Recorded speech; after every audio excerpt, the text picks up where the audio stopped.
Sean todos bienvenidos a la segunda entrega de esta saga de ocultismo nazi.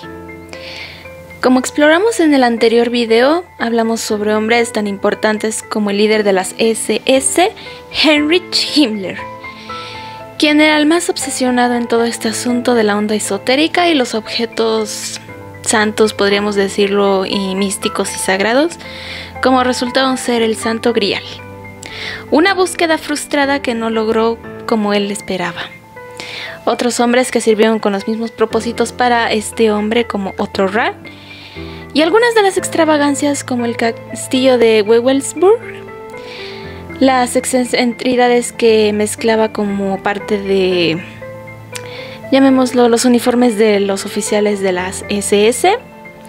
Pero como te prometí, en esta segunda entrega hablaremos sobre lo último que queda de todo esto: las sociedades secretas en la Alemania nazi.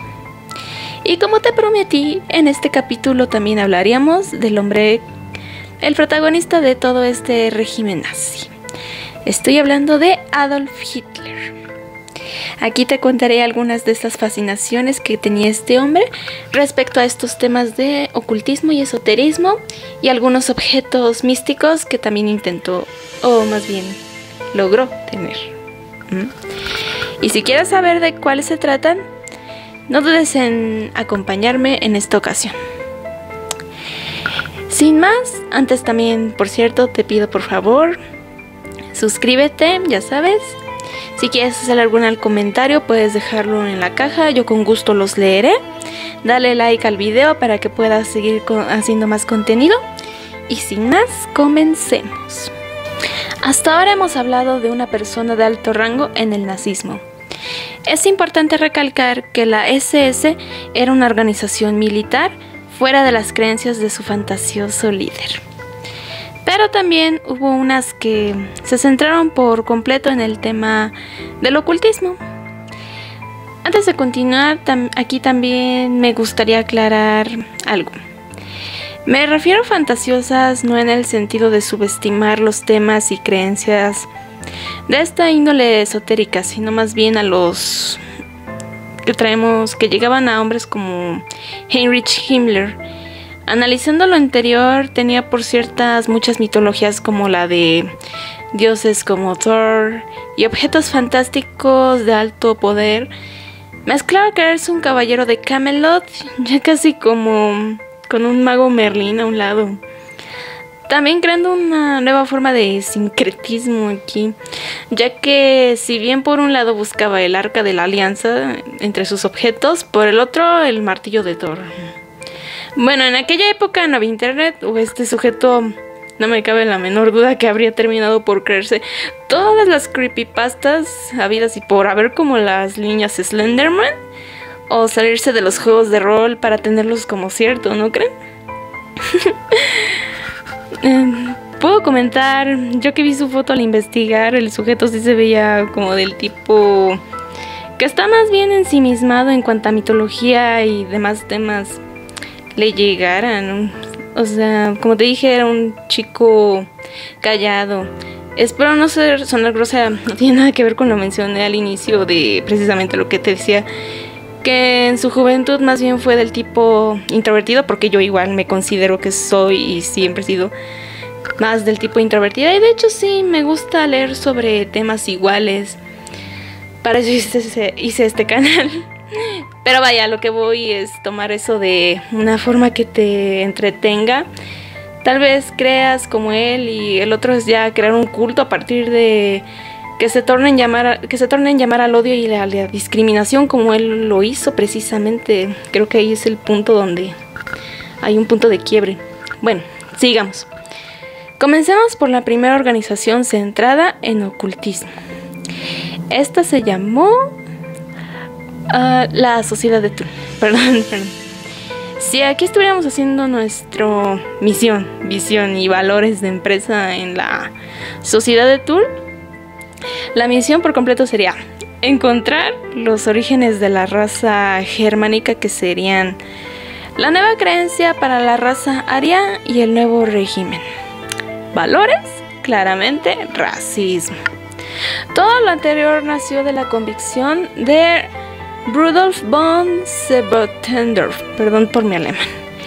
El nombre de su secta, fundada en el año 1918, lo tomó de un reino que mencionaba el poeta Virgilio en la Eneida, ubicado primero en el desierto de Gobi, desplazado posteriormente por un terremoto a lo que hoy se conoce como Escandinavia. Entre los 20 miembros que se mencionan como parte de la sociedad de Thule estaban Adolf Hitler, Rudolf Hess, Hermann Göring, Heinrich Himmler y Alfred Rosenberg, si no mal recuerdo. Uno de los requisitos más importantes para pertenecer a dicha sociedad era no tener relación o parentesco sanguíneo de raíces judías. Su obsesión era tal que llegaron a suponer que los orígenes de la raza aria superior, que no le ayudó bastante, la verdad, para ganar ni siquiera una medalla de atletismo en las Olimpiadas, se hallaba en la ciudad perdida de la Atlántida, de la que hablaba el filósofo Platón en algunas de sus obras. Con el tiempo e impuesta por el misticismo de Hitler, la legislación antimasónica en 1935 hizo que Thule desapareciera, pero mucho de su esencia fue rescatada. Esto se debió a que, esto ocurrió básicamente como un tipo episodio de la Biblia donde el rey Saúl prohíbe a las adivinas para posteriormente consultar a la bruja de Endor que invocaba espíritu. O sea, fue lo mismo. Thule fungió como precursor de nuestro siguiente organismo, Ahnenerbe. Vio a la luz en 1935 la Sociedad de Estudios para la Historia Antigua del Espíritu, que se funcionaría como un centro de investigación sobre los orígenes de la raza germánica. Una de las teorías que esta organización tenía por sentada era la del hielo cósmico, que sostenía que en el pasado de la galaxia existió un sol gigante y el planeta masivo cubierto de hielo que orbitaba a su alrededor.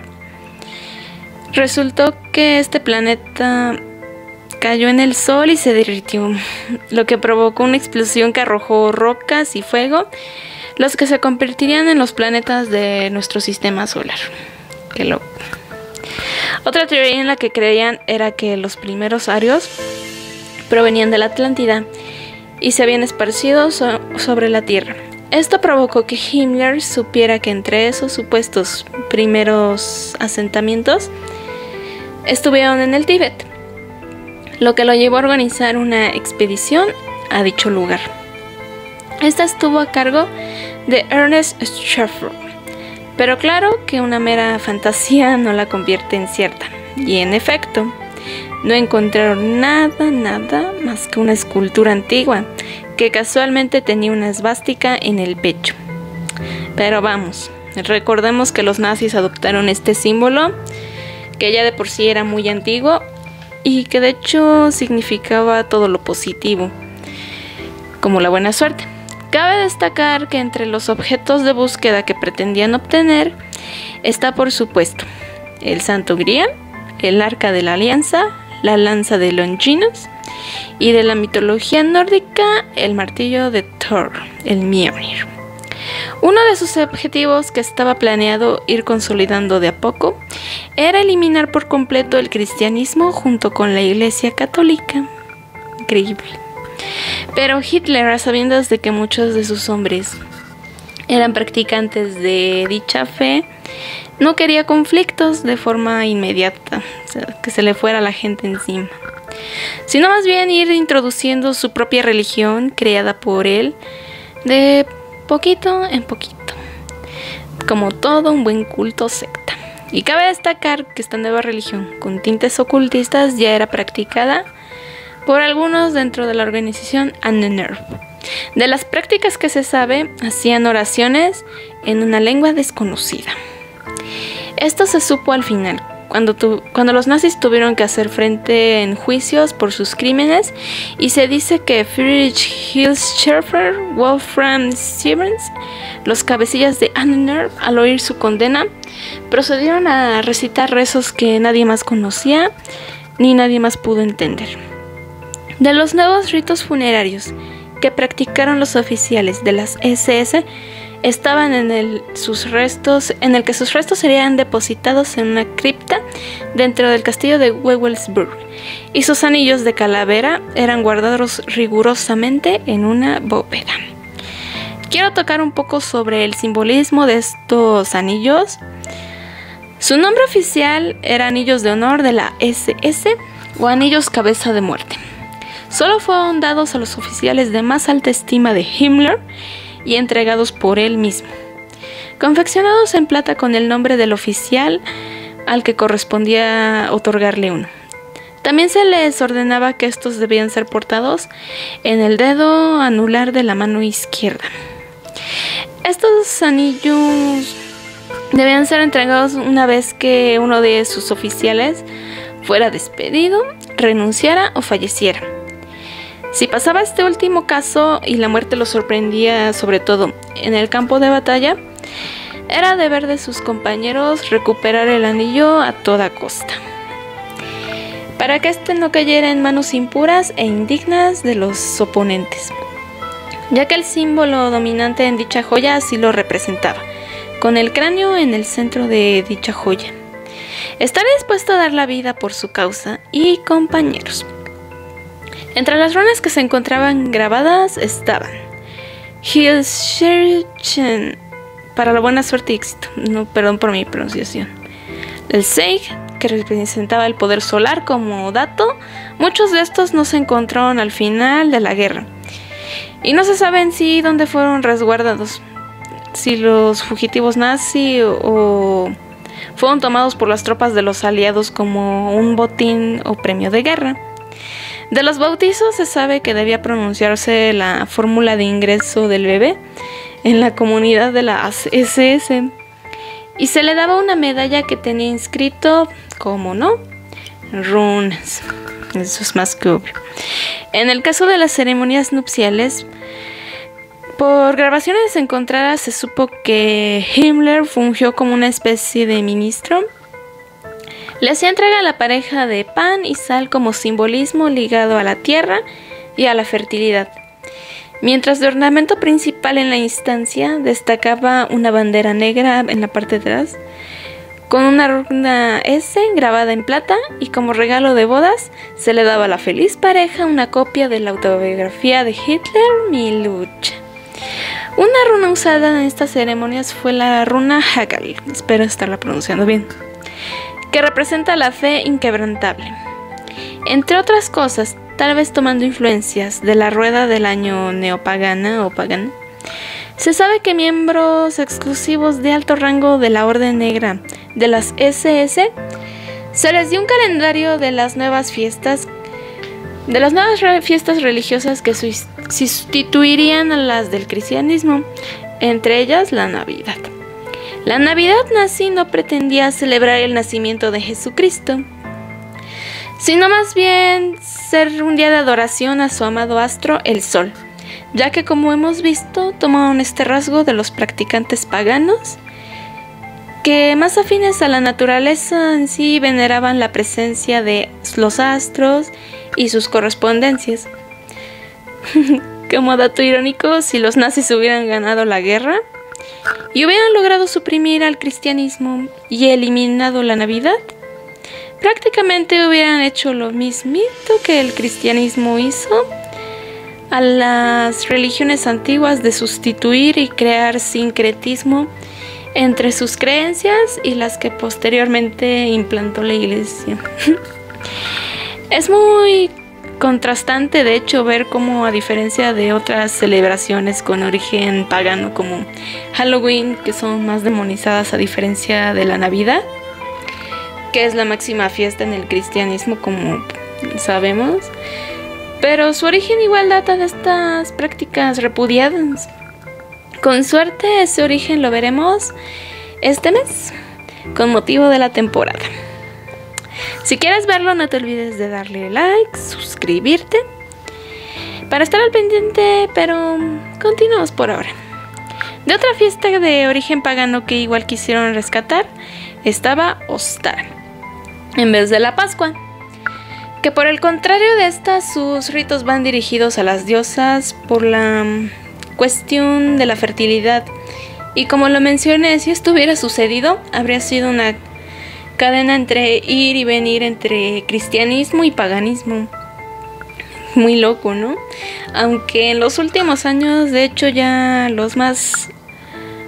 con más medios de información al alcance, las prácticas antiguas han ido siendo rescatadas más a menudo por los practicantes, incluso con fines de estas, como la práctica de Wicca, por ejemplo. Incluso si tú te metes a Pinterest o aquí mismo en YouTube y buscas, no sé, ideas de altar de Ostara, te salen varias fotografías reales de personas que lo suben, lo cual estaba mucho antes estaba mucho más estigmatizado esto.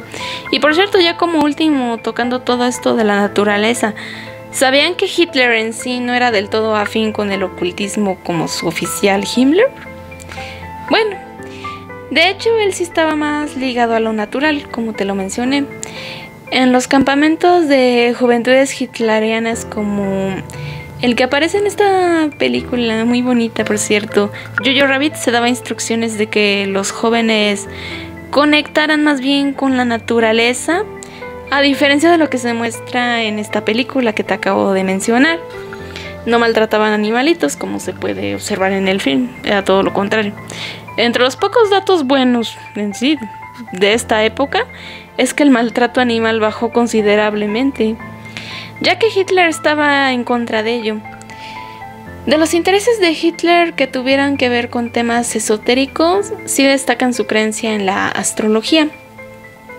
Esto posiblemente se debiera a que años antes de su ascenso al poder, leyó un horóscopo, con el que se sintió identificado, pues mencionaba que el Salvador de Alemania, un hombre nacido el mismo día y año de nacimiento que él, llevaría la gloria a Alemania. Dicha predicción por una astróloga, Frau Evering, me parece, decía algo así: un combatiente, nacido el 20 de abril del 89, en su nacimiento el sol se encontraba a 29 grados Aries. Es posible que pronto contribuya al ímpetu que pondrá a la piedra a rodar, de acuerdo con las constelaciones. En definitiva, el hombre debe ser considerado con seriedad y está destinado para el papel de un líder en futuros conflictos. Casi parece que quien yo tengo en mente fue escogido por el destino, bajo esta fuerte influencia de Aries, para sacrificarse él mismo por el pueblo alemán y soportar todo con valentía y bravura, pero al menos dará el ímpetu a un movimiento de liberación alemán, que entonces irrumpirá de repente de una manera elemental. Termina la cita. Toda profética. Bueno, a tu consideración quedas en sí si la astrología de verdad lo vio venir, o si tuvo mucha suerte en la coincidencia, o al revés, Hitler se lo tomó tan personal que no se dejó hasta hacer realidad su horóscopo. Lo que se sabe es que el máximo líder de Alemania nazi fue partidario de esta creencia de la astrología y muchas decisiones militares las tomó con base en predicciones que sus astrólogos personales le hacían, y que también poseía una amplia biblioteca sobre estos temas. Para este punto algunos se preguntarán: ¿qué? ¿Eso es todo lo que converge a Hitler en este tema? Pues no. Verán, como expliqué, Hitler no era del todo partidario de las mismas visiones que Heinrich Himmler. Sin embargo, tenía su punto débil en cuanto a especular sobre algunos objetos y en querer poseerlos. Él tenía el deseo de tener la lanza de Longinus, o también conocida como lanza del destino. Para quienes no estén familiarizados, esta lanza perteneció a Casio Longino, encargado de comprobar si Jesús de Nazaret había perecido en la cruz. Según se dice, el hombre tenía mala visión, y como resultado de clavar su lanza en el costado de Jesús, se salpicó con el líquido vital del mismo, haciendo que recobrara la visión y convirtiéndose posteriormente al cristianismo. Todo gracias a este milagro. Recordemos que antes de ser un dictador, Hitler aspiraba a ser un artista. Y su mundo parece estar satisfecho gracias al arte. Luego de haber sido rechazado en Bellas Artes, imagínense, el joven Adolf Hitler entró al palacio de Hofburg, donde se exponía supuestamente tan invaluable objeto que era la lanza. Hitler jamás olvidó que esta reliquia, y muchos años después, cuando se tomó Viena, se dispuso a reclamarla como suya, e hizo que se la enviaran a Nuremberg, donde fue escondida en un búnker antiaéreo. Al término de la guerra, la lanza de Viena fue devuelta, y más tarde un estudio comprobaría que databa del siglo VII y no era la misma que le clavaron en el costado a Cristo. Lástima. Lo que vino después ya todos lo sabemos. Hitler se autoeliminó junto a su amante Eva Braun en su búnker personal antes de ser capturado. Y nuestro segundo personaje más importante en esta serie, como lo fue en toda su vida, Heinrich Himmler, en un giro irónico de la vida, una vez que fue capturado, la vida le dio la misma opción que le dio a Otto Rahn: enfrentarse a las autoridades o marcharse por su propia cuenta. Tal vez en sus tantos estudios místicos decidió hacerse de la vista gorda, en que una de las creencias principales de estas prácticas es que todo lo que haces, bueno o malo, se te devolverá, no importa si te arrepientes o no. En el caso de este tipo, lo más probable, lo segundo. Como último acto, eligió la segunda alternativa. Esta le quedaba antes de ir a juicio, que fue darse de baja por su cuenta con una cápsula de cianuro que mordió durante una revisión médica, en la cual el doctor a cargo por poco logró quitársela de la boca. Pero, como dato extra, uno de los sacerdotes exorcistas más importantes del Vaticano, Gabriel Amorth, nombre que tal vez te suene si viste la película de Exorcismo del Papa, basada en las memorias del mismo hombre, llegó a sugerir que todas las atrocidades que habían cometido los nazis fueron posiblemente influenciadas por demonios a quienes, digámoslo, ellos pudieron haber evocado inconscientemente bajo sus prácticas ocultistas, surgiendo como resultado, dando como resultado una posesión demoníaca leve en su cuestión. Personalmente, yo no lo creo. Tal vez el padre Gabriel se quiso olvidar que su organización, guiada por el bien, bajo jurados como la Santa Inquisición, torturó de las peores formas posibles a gente que no compartía su misma fe, cosa que no dista mucho de lo que fue el sufrimiento de mucha gente, y en especial judíos, en los campos de concentración.